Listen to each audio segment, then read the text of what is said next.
Good morning, friends. Myself Deepankar Jalutria, Assistant Professor, Government College, Kilwada. Today we will discuss about the famous poem of William Cowper on the receipt of my mother's picture. Before this, I have shared with you the first part of this poem, and now I am going to teach you the second part of this poem. Let's start.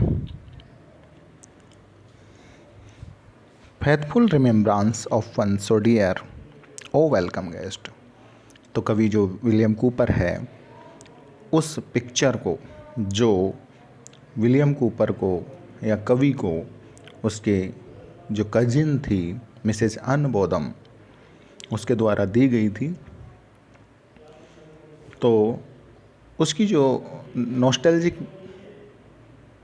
यादें हैं, यानी पुरानी जो यादें हैं, वो उभर करके उसके सामने आ जाती है कि किस तरीके से उसकी माँ बचपन में उसके साथ बिहेव किया करती थी, कितना प्यार किया करती थी, और उस पिक्चर को एक गेस्ट के समान, वेलकम गेस्ट के समान मानता है।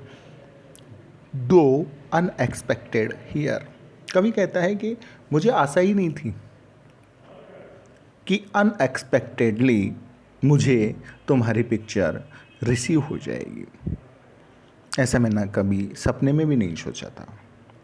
इसके पीछे भी बहुत सारे कारण थे कि मैंने सपने में भी क्यों नहीं सोचा कि तुम अचानक से मेरे सामने इस तरीके से पेश होगे या तुम्हारी पिक्चर मुझे मिल जाएगी, क्योंकि उस समय तो मैं बिल्कुल इन्फेंट बॉय था, मात्र 6 साल का बच्चा, जिसकी माँ ख़त्म हो जाती है। कितना दुख होता है, कितना दर्द होता है।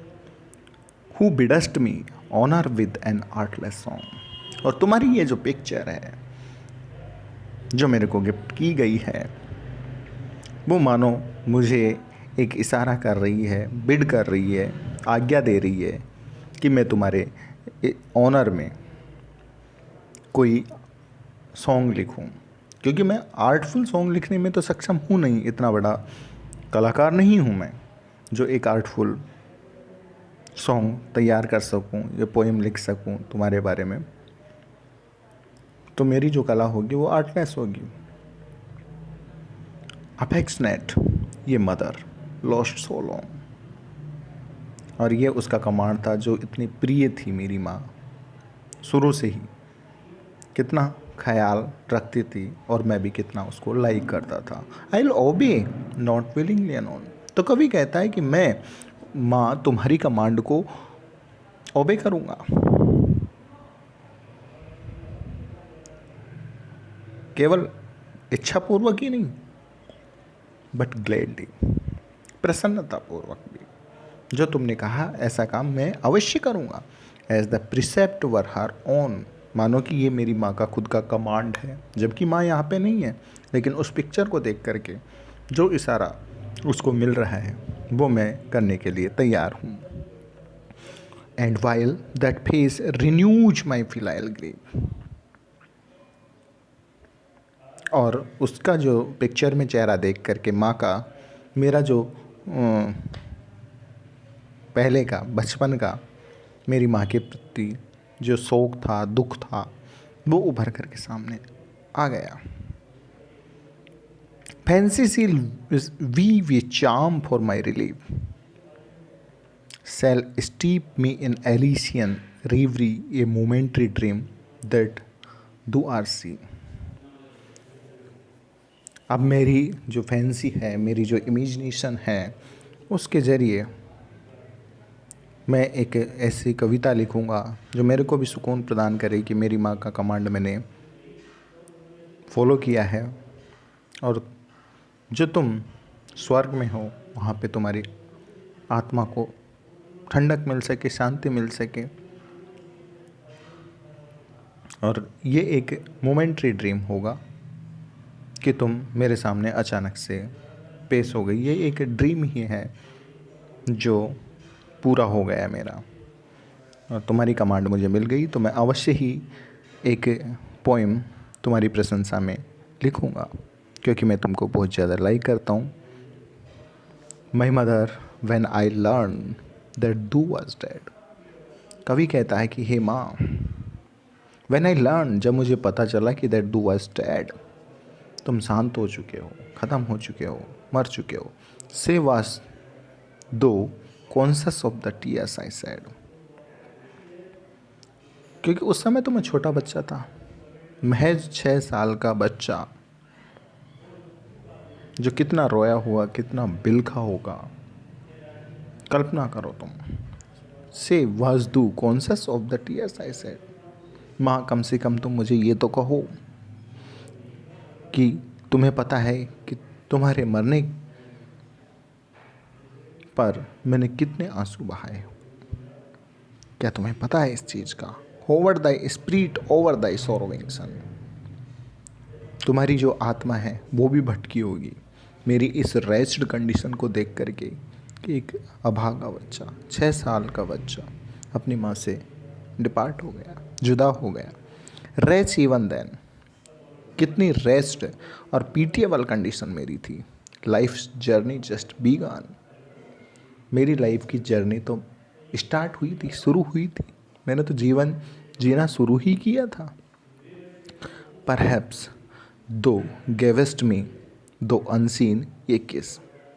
लेकिन माँ, मुझे पता है कि तुम्हारी मेरे प्रति इतनी लाइकनेस थी जिसके कारण तुमने अवश्य ही अदृश्य मेरे को एक चुंबन जरूर दिया होगा। परहैप्स ए टीयर, और शायद तुमने आंसू भी बहाए होंगे कि मेरा बच्चा इस संसार में अकेला कैसे रहेगा मेरे बिना। If souls can weep in bliss, अगर आत्माएं मरने के बाद रो सकती है तो तुम्हारी आत्मा जरूर रोई होगी अपने बच्चे के लिए। That maternal smile. और उस पिक्चर में उसकी माँ के होठों की मुस्कान को देख करके कह रहा है कि मेरी माँ की कितनी मोहक मुस्कान है। जैसे वो पहले हंसती थी, ऐसी ही स्माइलिंग फेस इस पिक्चर में मुझे नज़र आ रहा है। इट आंसर्स यस, और मुझे आंसर भी यही दे रही है ये पिक्चर आपकी कि हाँ बेटे, तुमने जब आंसू बहाए थे, तुम्हारी पीटेबल कंडीशन को देख करके बहुत रोई थी, बहुत रोई थी, बहुत परवाह थी मुझे। I heard the bell tolled on the burial day, और मैंने सुनी उन घंटियों की आवाज़ जब तुम्हारे को दफन करने के लिए ले जा रहे थे और जो शोक गीत बजाया जा रहा था। I saw the hearse that bore the slow away, और मैंने उस अर्थी को भी देखा जो तुमको धीरे धीरे ले जा रही थी। And turning from my nursery window Drew, और उस समय मैं नर्सरी विंडो से देख रहा था ये सारा सीन। A long long sigh and wept a last due. मैं कुछ भी नहीं कर सकता था उस कंडीशन में, और मैंने बहुत गहरी सांस ली, आह भरी, और रो करके माँ तुमको अंतिम रूप से मैंने विदा किया। But was it such? It was. क्या ये वास्तव में मेरी अंतिम डिपार्टिंग था तुमसे? वेयर दो आर गोन, माँ तुम कहाँ गई? Adieus and farewells are a sound unknown. तुम एक ऐसे स्थान पे चली गई जहाँ पे न तो कोई फेयरवेल न कोई पार्टिंग की साउंड सुनाई देती है, अननोन है। तुम तो उस हेवनली अबोर्ड में पहुँच चुके हो। May I but meet thee on that peaceful shore. माँ, मैंने भी कई बार प्रयास किया कि मैं भी तुम्हारे पास आ जाऊं, क्योंकि अपन देखे पर्सनल लाइफ है विलियम कूपर की तो बहुत ही सीवियर बाउट्स इसको आते थे, और प्रेम के अंदर भी इनको धोखा ही मिला था। इसकी माँ बचपन में ही छोड़ के चली गई, तो बहुत ही मेलंकलिक मूड था कवि का। कई बार सुसाइड करने का प्रयास किया इन्होंने, लेकिन सफल नहीं हो पाए। May I but meet thee on that peaceful soul. और मुझे आशा है कि कम से कम तू मेरे साथ यहाँ पे नहीं रह सकी, तो मैं तेरे पास आकर के वहाँ पे तो शांति से रह सकूँ, तुम्हारी गोद में सिर रख सकूँ। The parting sound parting sound shall pass my lips no more। अब वो पार्टिंग साउंड मेरे होठों पे नहीं है, क्योंकि अब मैं धीरे धीरे बड़ा हो गया हूँ। अब मुझे समझ आ गई है कि मरने के बाद में इंसान वापस नहीं आता। Thy maidens grieved themselves at my concern। तुम्हारी जो नौकरानियाँ थी अपने घर में, वो भी मेरे को लेकर के बहुत ही ज़्यादा चिंतित रहती थी कि अब बेचारा बहुत कम उम्र का बच्चा है, अकेला रहेगा, दुखी रहेगा, कैसे रहेगा अपनी माँ के बगैर। Often gave me A promise of a quick return. और अक्सर जब मैं रोता था, बिलखता था, तो मुझसे प्रोमिस किया करती थी, वादा करती थी कि नहीं बेटा रो मत, तुम्हारी माँ जल्द वापस आएगी। जैसे छोटे बच्चों को सांत्वना दी जाती है कि नहीं बेटा तेरी माँ बाजार गई हुई है, मामा के गई हुई है, वापस लौट जाएगी। लेकिन वो सब व्यर्थ थे। मैं भी बच्चा था, उनकी बातों में आता गया। What ardently I wished, I long believed. और मेरा विश्वास भी था कि माँ तुम जरूर आओगे, और मेरी इच्छा भी थी कि तुम आओ, तीव्र इच्छा थी। And disappointed still, was still deceived. और मेरे को बहुत ही हताशा, बहुत ही निराशा मिली मुझे, और बहुत ही एक तरीके से धोखा हुआ मेरे साथ। By disappointments every day beguiled dupe of tomorrow even from a child. और बचपन से ही मैं आशा करता था कि आज नहीं कल आ जाएगी माँ, कल नहीं परसों आ जाएगी, क्योंकि नौकरानियाँ भी कह रही है। और मैं भी मानने लग गया उन चीज़ों को, लेकिन हर बार नाकाम रहता। क्योंकि माँ अगर ज़िंदा हो तो आए, लेकिन बाद में मैंने सब कुछ सीख लिया कि एक बार इंसान चला जाता है, वो वापस लौट के नहीं आता। दस many a sad tomorrow came and went. बहुत सारे दुख भरे मेरे कल आए और गए till my stock of infant सोरो स्पेंट। जब तक मेरा सारा दर्द ख़त्म नहीं हो गया, यानी जब तक कि मैं इस चीज़ के बारे में जानने नहीं लग गया कि मरने के बाद में इंसान वापस नहीं आता। तो जो मेरा सारा स्टॉक था, सारा संग्रह था, सारे दुखों का, उनको मैंने खूब खर्च किया इन्फेंसी के ड्यूरेशन, बचपन के दौरान। I learn at last submission to my lord. और अंत में माँ, मैंने जा कर के समर्पण कर दिया, सरेंडर कर दिया अपने आप को मेरे भाग्य के सामने, कि मेरे भाग्य में यही लिखा हुआ था कि बचपन में मेरे को छोड़ करके मेरी माँ जाएगी, प्रेम में भी मुझे धोखा मिलेगा। इसलिए माँ, मैं भी इस दुनिया से बोर हो गया हूँ, मैं भी चाहता हूँ आपके पास आना, बुला लो मुझे भी। But though I less deplored thee never forget where once we dwelt our name is heard no more. और कहता है कवि कि where once we dwelt our name is heard no more, कि जहाँ पे हम रहते थे माँ, वहाँ पे आज हमारा नाम भी नहीं है। Children not thine have trod my nursery floor. और जो बच्चे हैं वो तुम्हारे नहीं हैं, जो नर्सरी फ्लोर के ऊपर पहले उछल कूद किया करते थे, चहलकदमी किया करते थे, आज तो वहाँ पर और किसी का अधिकार हो गया, आधिपत्य हो गया। And where the gardener robin day by day.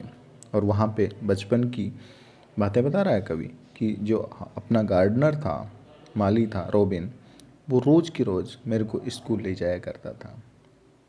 Dilated with my bauble coach, और मेरे को कोच के अंदर बिठाता। And wrapped in scarlet mantle warm, और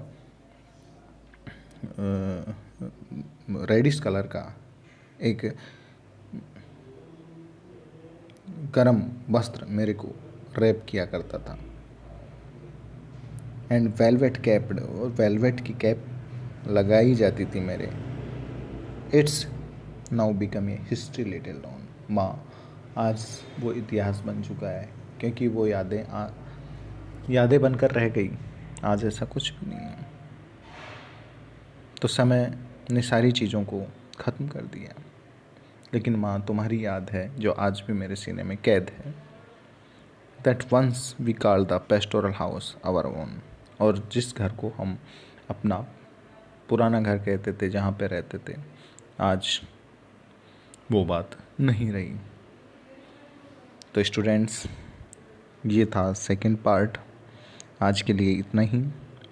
आगे इस पोइम के बारे में और अध्ययन करवाया जाएगा आपको तीसरे पार्ट में। Thank you.